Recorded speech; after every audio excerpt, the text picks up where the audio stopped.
fi ìbànújẹ́ kún àmín lọ́lá ara rọ̀ mi ṣéúṣù bẹ̀rù má fi ìbànújẹ́ kún àmín lọ́lá fàmì àdìsára mọ́ni má fi ìbànújẹ́ kún àmín láàólà lànà wàlákùwàtà má fi ìbànújẹ́ kún àmín láàólà lànà wàlákùwàtà má fi ìbànújẹ́ kún.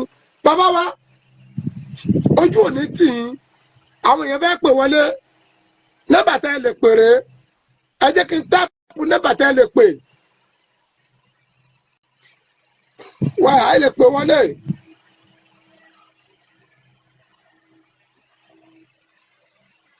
Mo ń bọ̀.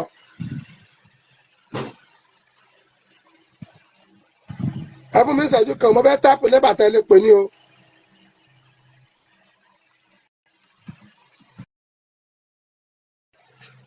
Alhaji wa Zakirulai ọ̀kan lọ́mọ Adébáre kòwé mo ṣe ń bá bàbá wa Alhaji Taofik Amirul Am mo ṣe ń bá wọn sọ̀rọ̀ ni mo ń bẹ́yìn náà sọ̀rọ̀ ọkùnrin ọlọ́run ọ̀kan lọ́mọ àjànàkú gbàbúrà gàdàmú ọkùnrin ogun ẹran tí ó mẹ́rin sọ tí ì jẹ kòwé mò ń bẹ́yìn náà sọ̀rọ̀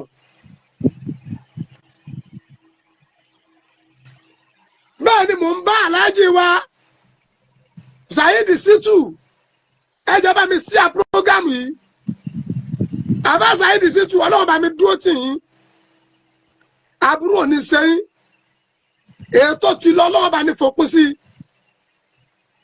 ẹjọ́ ẹjẹ́ àṣẹ tuntun nọ́mbà tá à ń wò yìí ìfọ̀ yẹn lè pè ní WhatsApp ẹ̀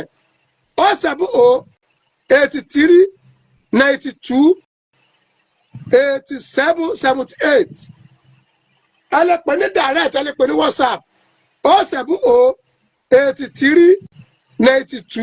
070-82-87-78.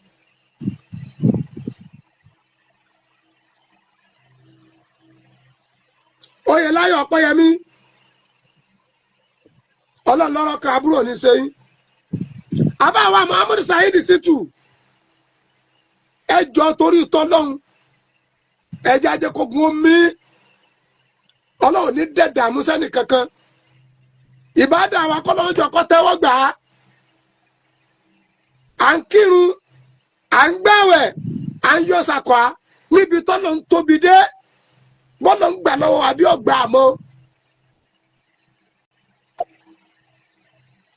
ni wọ́n fi pàṣẹ fún ànàfílà nàfílà ẹni inú ẹni ní ká ní àfúwù láàrin ara wa wà inú ẹni iṣẹ́ olóore ni o wàlí káàsìmí nàlẹ́ gẹ̀ẹ́sà wàlí àfin àní nẹ́ẹ̀sì wallahu yuhibbul muhsinin.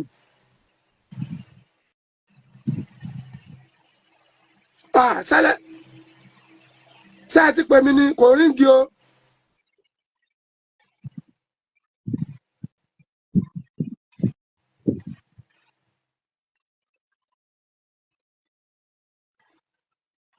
Ọyá pè mí rí o.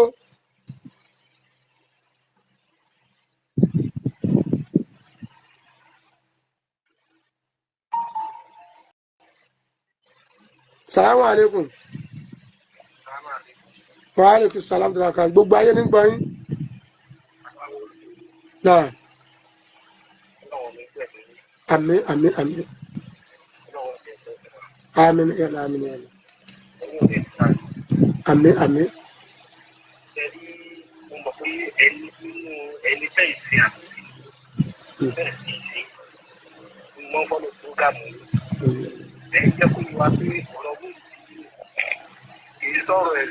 Ọ̀rọ̀ ẹ̀sìn kọ́ ni ọ̀rọ̀ Muyideen.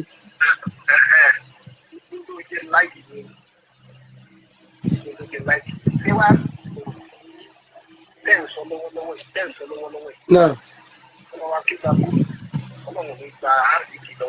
Àmín àmín àmín. Àmín àmín. Àmín àmín àmín. wọ́n ní àwọn tí wọ́n àjọ mọ́ pàdé ní bàbá dé. Wọ́n sì jẹ́ ní nǹkan kan mo fẹ́ fà yọ ní ọ̀rọ̀ akégbàgbó jẹ́ ní bàbá akégbàgbó nítorí gbogbo ayé fẹ́ sọ bàbá akégbàgbó ẹni tí ẹ náà ti lọ́wọ́ rẹ̀ náà tó ti lọ́wọ́ rẹ̀ lẹ́ẹ̀ kọ́ Yàyà Gàmbàrí ọdún kẹrin jẹ́ nípa fa wàhálà ni káwọn forí fi Yàyà Gàmbàrí. Sọ̀rọ̀ Yàyà Gàmbàrí tó wà ní kóòtù ni. Ó wà kóòtù kì í ṣe ọdún kẹrin jẹ́ nípa fa wàhálà. Gbogbo ẹ̀ ni ó níyanjú pẹ̀lú ògùn Ọlọ́run. Ẹ farabalẹ̀ bàbá Abdul Wahab tó jẹ́ àbúrò fámìlì bàbá mi kìkìdá wọ́n bá fa wàhálà tí wọ́n ti tọwọ́ wọn lẹ̀. Ti lọ ní jọ sí. Wọ́n ti ṣe sáìdì ló gbé Abdul Wahab lọ kóòtù. Ó di méjì. Abdul Wahab lọ kóòtù. Ẹ̀mí yóò gùn. Bẹ́ẹ̀ ni gbọ́dọ̀ sáìdì Abdul Wahab lọ kóòtù ó di méjì ni. Ṣé wọ́n jù ú lẹ̀? Wọ́n ò jù ú lẹ̀ ẹ̀sìn ń bẹ bàbá Akégbàgbó lórí ọ̀rọ̀. Bàbá Akégbàgbó sọ ní bẹ̀rẹ̀ ọ̀rọ̀ tí wọ́n fẹ́ bẹ̀rẹ̀ ọ̀rọ̀ yìí wọ́n làwọn ọ̀ràn lẹ́wọ̀n. Bẹ́ẹ̀ni. Ṣùgbọ́n kó lọ undertaking pé òun ní gbìyàn mọ́. Torí ọjọ́ ọ̀la àwọn ọmọ àwọn àtọjọ́ ọ̀la àwọn. Torí ọjọ́ ọ̀la àtàwọn gbogbo àwọn yòókù tí bàbá Akégbàgbó nítorí ẹ̀ dìde. Bẹ́ẹ̀ni. Ṣèbí àwọn ń gbẹ̀yẹ̀ sọ kóòtù wọ́n ti ṣe wàhálà Yusufu nǹkan gbogbo ayé bẹ́ẹ̀ ní ìgbà apology o. Yusufu Adépọ̀jù akẹ́kọ̀ọ́ lọ́kọ̀ gbogbo èèyàn bẹ́ẹ̀ ṣe gba apology o. Bọ́ọ̀ ṣe gba apology Jápáálì. Bọ́ọ̀ ṣe gba apology Yẹ̀kẹ́ Àlúnẹ́ká. Ẹ̀sẹ̀ Àlúnẹ́ká. Ìdáwà bàbá Akégbàgbó lọ síbẹ̀. Ó tún fi kọ́rọ̀ yẹn tọ́ lójú torí dá bàbá Akégbàgbó lò. Wọ́n ní kí Jápáálì kó lọ rí pépà lẹ́tà kó lọ sapọ́lọ́jì rẹ̀. Kó lọ orí social media kó lọ sapọ́lọ́jì. Kó lọ sapọ́lọ́jì kẹfà wọn. Ẹ jẹ́ kí ọ̀dà ókè ẹ jẹ́ Sáyidì fẹ́ mo fẹ́ gbẹ́gẹ̀ Sáyidì ẹni mo forí ti Sáyidì. Ẹ wo tí Sáyidì ṣe lánàá tó yẹ kó tó bẹ̀ yẹn. Ìjọba kan lọ́mọ bàrà sọ̀rọ̀ lórí rẹ̀ lónìí. Pétírì ọ̀rọ̀ bàbá Akégbàgbó gbóòlù Pétírì kìpè ìkólé o. Ó yẹ kó ṣe yàn lánàá. Àbá Sáyidì ló tún ṣe nǹkan kan lánàá. Wọ́n tún ẹ lọ́wọ́ pọ́tàmù tó ṣe lánàá náà. Ọ̀kan lọ́wọ́ ti sọ̀rọ̀ lórí rẹ̀ lónìí. Ẹ lọ́wọ́ pọ́tàmù ọ̀kan lọ́mọ tó ṣe lónìí. Lórí mo mọ̀ pé bíìsì lọ́sàn-án sẹ́yìn náà ti pọ́tàmù. Bẹ́ẹ̀ni. Ọ̀kan lọ́mọ ti pọ́tàmù. Ṣé mọ̀ pé mò ń fọ́ lórí? Bàbá mi. Ọ̀kan lọ́mọ ẹnu àgbọ̀ ọ̀kan lọ́mọ ọlọ́pàá pàṣẹ rẹ̀ jẹ́. Àmín. Bàbá ń sọ̀rọ̀ lórí social media lórí ọ̀kan lọ́mọ ló jáde àrọ̀rọ̀ sọ̀rọ̀. Àpáàtì social media nìkan kọ́ gbẹ́mí àfáà kọ̀ọ̀kan bá balẹ̀ lónìí Ọlọ́run lu ọ̀kan lọ́mọ. Ọ̀kan lọ́mọ ni o. Wọ́n wá ti fẹ́ sọ̀rọ̀ ọ̀kan lọ́mọ díẹ̀ tí ìṣojú gbogbo ayé kò ní òfẹ́ gbẹ̀bẹ̀. Gẹ́gẹ́ ìfẹ́ sí báwọn ṣe ń gbẹ̀bẹ̀ lọ. Ọ̀kan lọ́mọ padà sọ́nu prógámù rẹ̀ ní ọ̀lẹ́ tẹ́ bá lọ gbọ́ tẹ́ bá lọ wù. Ó ní bẹ́ẹ̀ ṣe fi tọrọ gba kọ́bọ̀ lọ́wọ́ Fúlàní ẹmọ́gbẹ̀bí àkáwọ́là wà bẹ́ẹ̀ o. Bẹ́ẹ̀ ni bóyá nínú ọ̀rọ̀ tí Sáyidì ti tuntun láti fi rẹ́ nílé tí ń bì kan. Ó ní bàbá Akégbàgbó olùfẹ́lẹ̀ tán London ní àpáyé rẹ̀ jẹ́. Gbogbo ẹ̀ náà lọ́lọ́wọ́ yanjú ìjà ló dé lórí dòwe. Ṣé ẹ gbé bàbá mi? Ẹ sọ fún Sáyidì náà kó tó lọ kóòtù kí wọ́n lọ jọ tọwọ́ bọ̀ wí. Gbogbo ẹ̀ lọ́lọ́wọ́ yanjú. Ojú ara wa ń tì wá. Ká má sọ pé ojú ń ti Islam. Ṣé ẹ rí bàbá mi? Ojú ara wa tí ìjọ sì wà ẹ bá Sáyidì náà sọ̀rọ̀. Ó lọ kóòtù. Bí etí Yusuf náà ti ń gba apology. Kíní ti sọ àníkàyé. Bí Yusuf ṣe gba apology lọ́wọ́ Yẹ̀kẹ́ Àlúnẹ́ká. Èyí Sáyidì ló wà á ṣe fún bàbá wa lágẹ̀ kékeré.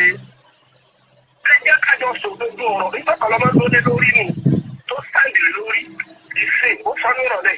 Bóun fẹ́ kó gun pé ọ̀kọ́lọ́mọdé pariwo kó gun ní pé orílẹ̀ òṣèlú méjì lọ́kọ́lọ́mọ òbí tó gáàmù náà pé kó gun lè ní. Gbogbo ẹ̀ ni ó yanjú. Ìwọ́n tó pè pé mọ́jà pé fọ́tò ìyàwó wa sí ìpìlọ̀. Ìwọ́n ló tún bẹ̀rẹ̀ rẹ̀. Ẹ dákun bàbá olódodo ni yín.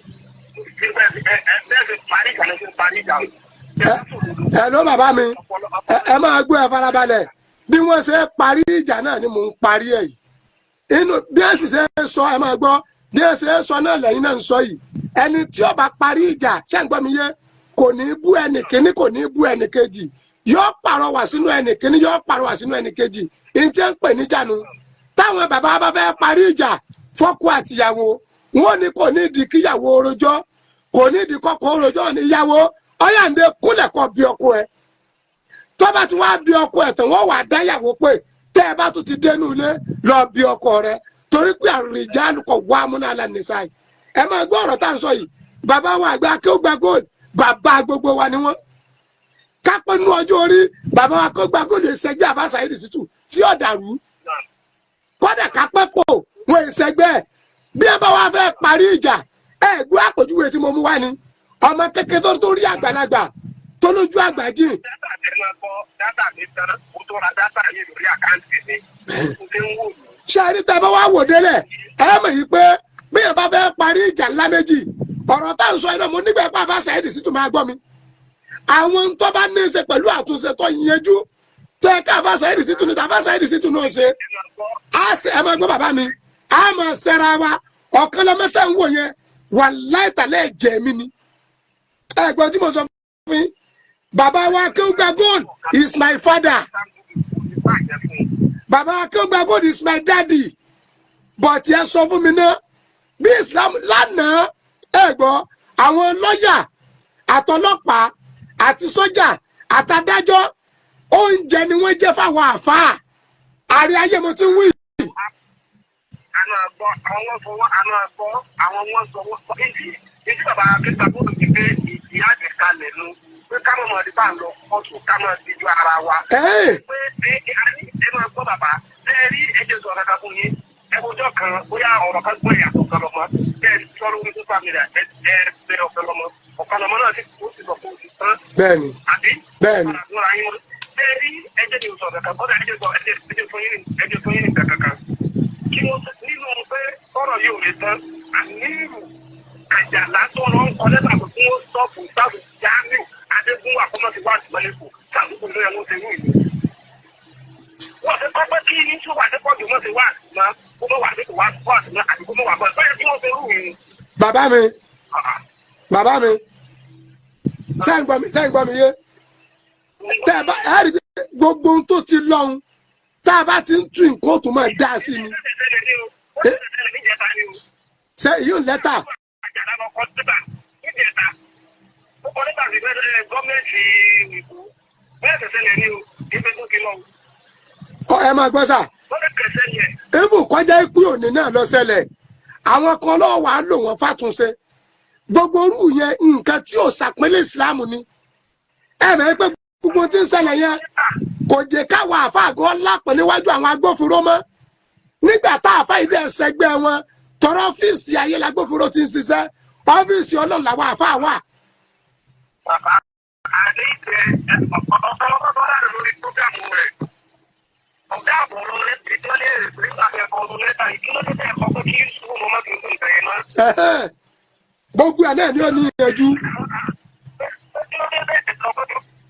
sọ ti yẹ gbogbo ẹ̀ ní ó yẹjú Alhaji wa Muhammadu Jamiu Adégún is my friend. gbogbo yìí àwọn tá à ń sọ ẹ̀kọ́ sọ́tà mi nù ẹnìkan àbá àwọn àgbàmọ́lámi Yusuf Adépọ̀jù ọlọ́ba mi dúró tẹ̀ bàbá tí wọ́n jẹ́ bàbá wọn kú mọ́ lọ́bẹ̀ ibi ìjọ tí bàbá wọn kú mọ́ kọ́kọ́ pè wọ́n lórí fóònù mọ̀dẹ̀ kí wọ́n wọ́n sọ́tà mi ibi kápẹ́ mi àti mọ́lámi Yusuf ó ríra rí ìjọ náà la ríra rírí ojú báyìí mọ̀dẹ̀ dé lóbu mọ̀dẹ̀ lóbu ìta nídìí ní Islam bàbá àgbà Akeugba Gold bàbá gbogbo wa ni mọ̀dẹ̀mọ̀ pọ̀rọ̀ tí mò ń sọ yìí ó yé bàbá wa Akeugba Gold.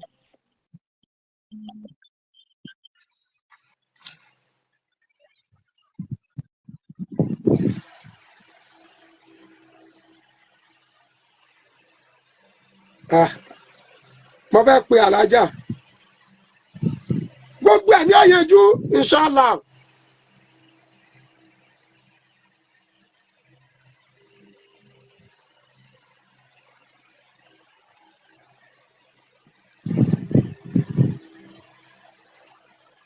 Salamu alaikum. Ìyàwó Umulimu ṣe wà lórí ètò ni.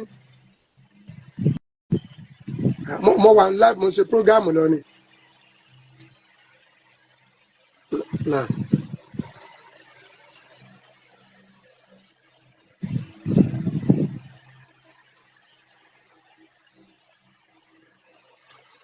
nítorí náà ẹjọ́ torí tọ́lọ́ ìtàlẹ́bà Muhammad gbogbo ayé pátá ìyàwó Ummul Mu'minat àwọn jọ mí lójú gan wallahi tallahi rabbul Kaaba sẹ́rí ẹnìkan ṣe kẹ́kẹ́ jẹta ṣé bí ó ṣe máa lọ rèé ikú ọ̀dọ́jú àwọn òdòṣù bí kọ̀ọ̀kan nu wa bá parí ayé wa sórí ètò àwa yìí ṣàròpá bọ́lọ̀ dáadáa wallahi àlẹ́ bọ́lọ̀ dáadáa ṣẹ̀ríà gẹ́gẹ́ ẹ̀kọ́ tẹ́ ẹ̀kọ́ ní Islam ní pé ṣẹ̀ríà aláàgbọ́dọ̀ yẹn jìkọjọ́ ọjọ́ mẹ́ta ṣẹ́ńtẹ́jọ́ pàdé ara wọn kóòtù sí wọn kíra wọn ṣẹ́ńtẹ́jọ́ pàdé ara wọn lẹ́jọ́ sí wọn kíra wọn. àbá àwọn Saheed Shittu ẹjọ́ àwọn abalabi tí bàbá yìí ti ń sọ̀rọ̀ àbá àwọn àgbà nílọrin Yahya Gambari ẹ lọ́ọ́ dá gbogbo ẹ̀ ẹjọ́ torí tó lọ́hùn oríire tó ti wọnú ayé ẹnì kọ̀ọ̀kan lọ́hùn níjọ́ bọ́ sọnù ìsìláàmù tá à ń ṣe ọlọ́wọ́ tẹ́wọ́ gbà á yóò dà mójú kúrò ní láì fi wa ọlá abọ́lọ̀ ń ṣe tó nu ọlá rẹ̀ ọlá abọ́lọ̀ ń ṣe tó nu ọlá rẹ̀ ọlá abọ́lọ̀ ń ṣe tó nu ọlá rẹ̀ ọlá masha Allahu la quwwata illa billah bàbá wa gba kí ó gba gold wọlé yìí náà lèmi ọmọ pariwo ọ̀sẹ̀ tó pẹ́ ní ọ̀sẹ̀ tó pẹ́ ní yóò ọ̀sẹ̀ alálùbáríkà dẹ̀ ní gbogbo orúwọ abáyé sí àkábàámọ̀ pa abáyé ṣe gbogbo bí tọrọ ìbáwà tó jẹ́ kọ̀rọ̀ wal afu inda rasulillahi makibulu Abba Saheed Shittu gbogbo tó bá ní í ṣe pẹ̀lú necessary something ìmọ̀ bóyá ìbò mi yẹ correct o gbogbo tó bá ní í ṣe pẹ̀lú àwọn nǹkan tó bá yẹ kẹ́ ẹ ṣe táàfin ní rest of med nínú Islam táwọn ẹlẹ́sìn ní òfin ní máa fi Islam bú wa ẹjẹ́ lọ ṣe kọ́nà ọjọ́ kó yọ̀ǹda gígùn ẹ̀mí fún wa gbogbo làálàá kòkó ẹnì kọ̀ọ̀kan wọn lọ́mọ jẹ́ àṣẹ dànù jẹ́ àṣẹ ká bá lálì Janna ọlá masha Allah la quwwata illa asa kalami ilaykum ajma'in ana Alhaji Abdulwasi Ahmad Al-Ghazali aka Komadu ọ̀nà Òdodo TV ní Kire ni wọ́n bí mi sí o.